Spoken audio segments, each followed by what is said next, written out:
તો મિત્રો હું છું આપનો યોગીરાજ ભવાન અને આપણી આજે ગુજરાતી રંગમંચ ચેનલમાં ભરતભાઈ પ્રજાપતિ એટલે કે સાહિત્યકાર પધાર્યા છે. તો આપણે એમના જોડે થોડી વાતો કરવી છે સાહિત્ય વિશે. તો ભરતભાઈ જય ગુરુદેવ. જય ગુરુદેવ. મારો પ્રશ્ન એવો હતો હાજી કે સાહિત્યને શોર્ટમાં વર્ણવવું હોય હાજી તો તમે કઈ રીતે એને રજૂ કરો છો? બરાબર છે. સાહિત્યની અંદર લોંગ પણ આવે શોર્ટ પણ આવે, સમજ્યા?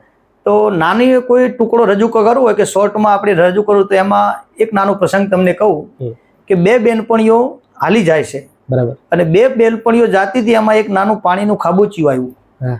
એ ખાબોચિયાની અંદર પાણી ભરેલું છે પણ થોડું છે, અને બાજુમાં સારસ અને સારસી બે મૃત્યુ પામેલા છે. બે પૈંડમાંથી પ્રાણ છોડી દીધેલા છે. ડોકમાં ડોક ભરાયેલી છે, બંનેના પ્રાણ ઉડી ગયા છે.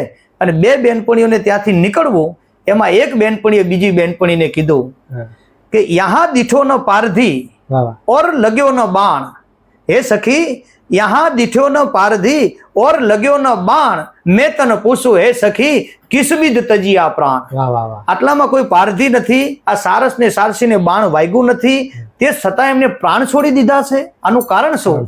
ત્યારે બીજી સખીએ જવાબ આપ્યો કે નીર થોડો અને નેહ ઘણો. તરસ તો બે ને લાગી હતી. સારસ અને સારસી બે તરસ્યા થયેલા, અને તરસથી જીવને જમને વાદ હાલતો હતો કે નીર થોડો અને નેહ ઘણો, તું પી તું પી તું પી કહે કે ઈસબીદ તજીયો પ્રાણ. બે એકબીજાને કીધું તું પી લે તું પી લે તું પી લે, એમ કરી અને એને પ્રાણ છોડી દીધો. આ પ્રેમની પરાકાષ્ઠા છે. આ પરિવારમાં પણ આવો પ્રેમ હોય ને તો જીવન આપણું સફળ થઈ જાય.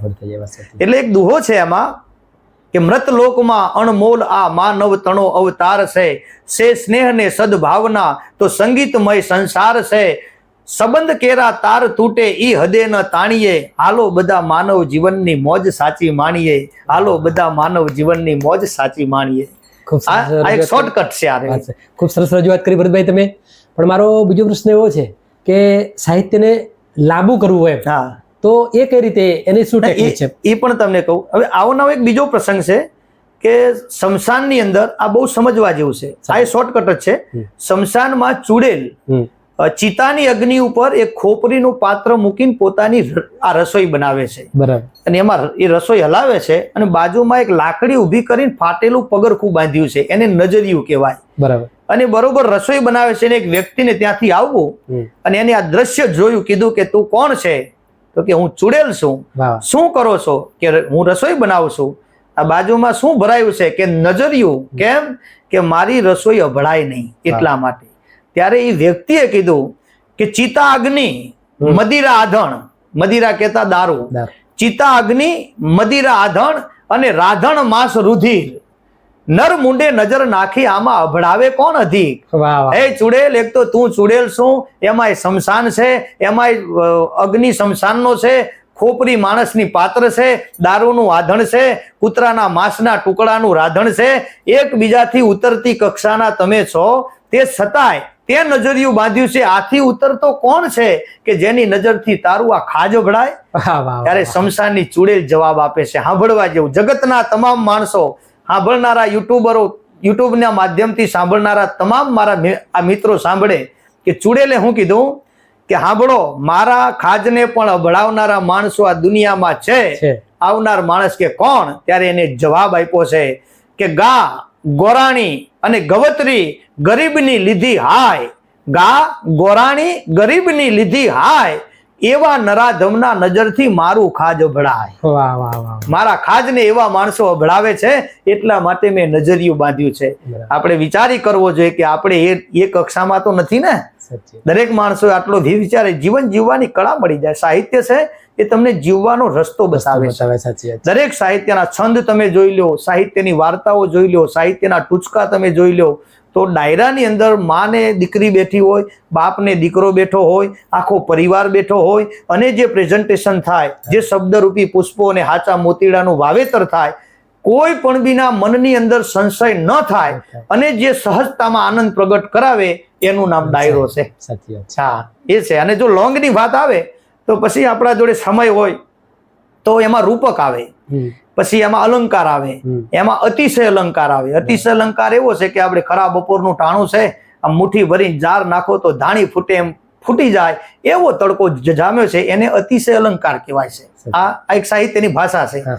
એમાં અમે વર્ણન કરીએ કે સવારનો પહોર છે, સૂરજ નાને ઉગવાની તૈયારી છે, ભલે ઉગ્યા ભાણ ભાણ તોરાલો ભામણા, જીયણ મરણ લગમાણ રખે કાશ્યપ આવતા, સૂરજ મહારાજને ઉગવાની તૈયારી છે, સવારનો પહોર છે, પંખીડા કિલોલ કરી રહ્યા છે, તાંબા પિત્તળના બેડા માથે લઈ અને પાણીયારીઓ પાણી ભરવા જવાની તૈયારી કરી રહી છે, અને ગૌધન અને ભેંસોના ધણને છોડી અને ગવાતી છે પોતાના ઢોરાને લઈને સીમમાં આ જવાની તૈયારી કરે છે. વેપારીઓ પોતાના વેપારની દુકાનો ઉઘાડી અને ભગવાનની આરાધના કરે છે. એ સવારનું બ્રહ્મ મુહૂર્ત જામ્યું છે, સવારનો હુરજ નાણે ઉગે પહેલાનું આ મસ્ત માહોલ થયો હોય, અને પંખીડાના કિલોલની અંદર એક બુકાની ધારી ઘોડે સ્વારામ બાગડતા ધુમા પડધુમા બાગડતા ધુમા પડધુમા કરતો આવે, અને બરોબર આવીને જ્યાં બોકાનું ખોલે ત્યાં તો ડાયરો જે બેઠો હોય ઊભો થઈ જાય કે આવ્યો મારો મઢુડો આવ્યો. આમ કઈ એક વર્ણન આ રીતનું થાય છે. એટલે આ સાહિત્યની અંદર અલંકારો અપાય છે, પછી અતિશય અલંકારો અપાય છે, પછી રૂપક અપાય છે કે યુદ્ધ થયું પણ કેવું યુદ્ધ કે જેમ મહાભારતની અંદર ભીષ્મ ભયંકર બાન ભજો અર્જુન મન ભાંગી કરત ધનુષ ટંકાર તરતી ચાપ નિખંગી લટપટ ઝપેટ ઝટ ઝોટ ગોપના રકત નાયણ પ્રગટીશ ગોપ કર સદ ધનુષ ટંકાર કીધ નિશાચર વદ સંહાર. એમ ભીષ્મ જેથી ભયંકર બન્યો હોય એ જ રીતે પૃથ્વીરાજ ચૌહાણના હાથમાં બાણ હતું, આંખોનું નેત્ર જતા રહેલા હતા, અને અંત બનેલો જ્યારે પૃથ્વીરાજ ચૌહાણના હાથમાં બાણ આવ્યું, યહી બાણ ચૌહાણ રામ રાવણ કો વેદ્યો, યહી બાણ ચૌહાણ કરણ અર્જુન કો વેદ્યો, અને ઠઠ ઠઠ કરીને જ્યાં બાણ માર્યું ત્યાં સામે બેસેલા બાદશાહને ઉલાડી દીધો. આમ કઈ જ્યાં વર્ણન થતું હોય ને તો આપણને એમ થાય કે જાણે આપણે ઈ વખતે જ હાજર છીએ, દ્રશ્ય આખું ઊભું થાય. એટલે કલાકારોની એક ગતિ છે આખી કે જે વર્ણન કરતા હોય ત્યારે વર્ણનમાં એ પોતે પણ ખોવાઈ જાય.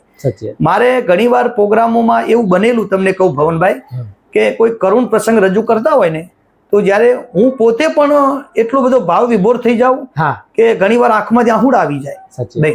કોઈ દીકરીનો પ્રસંગ હોય, કોઈ બાપનો પ્રસંગ હોય, હવે ઈ પ્રસંગ કરતી વેળાએ આપણને આપણી દીકરી યાદ આવી જાય, ઈ વેળા આપણો બાપ આપણને યાદ આવી જાય, અને મગજની અંદર એ ભાવ જે લાગે ને તેથી આપણી આંખમાં આહુડ આવી જાય. આ એક સાહિત્યનો કે સંસાર મેં તમે જુઓ તો સંસારનો એક નિયમ છે કે ભીત ભોરિંગ કુટુંબ કડો અને વેરી વચાડે વાસ. દુહો છે ભીત ભોરિંગ કુટુંબ કડો વેરી વચાડે વાસ, જેના ઘરે દીકરી અને વહુ પિયરી પાંચે જણ કાયમ નિરાશ. જેના ઘરની ભીત ઉપર હરફ આ નીકળ્યો હોય એને હોધ્યો હોય પણ મળે નહીં, ખોવાઈ જાય તો વિચાર આવે કે ક્યાં હશે ક્યાં હશે, આખી રાત એને ઊંઘ આવે નહીં. ભીત ભોરિંગ કુટુંબ કડો, કુટુંબની અંદર વિખવાદ હોય તો એ માણસને હારી ઊંઘ નથી આવતી. અને વેરી વચાડે વાસ, તમે રહેતા હોય આજુબાજુ દુશ્મનો હોય તો તમને ઊંઘ ના આવે. અને મોટો પોઈન્ટ, જેના ઘરે દીકરી અને વહુ પિયર પોતાની દીકરી રિહાઈને જો આવી હોય એ બાપને કોઈ દી ઊંઘ ના આવે, અને જે પોતાના દીકરાની વહુ રિહાઈને ગઈ હોય એ બાપને પણ કોઈ દી ઊંઘ નથી આવતી. સંસારની માલિપા 5 વ્યક્તિ કાયમના માટે નિરાશ રહેશે. એ આપણું સાહિત્ય સમજાવે છે. ખરેખર ભરતભાઈ ખૂબ સરસ વાત કરી તમે, અને આ વાતો અમારા દર્શકોને પણ ગમી છે. તો ફરી એકવાર તમને થેન્ક યુ કહીશું. જય ગુરુદેવ, જય ભોલે, જય હો, જય હો.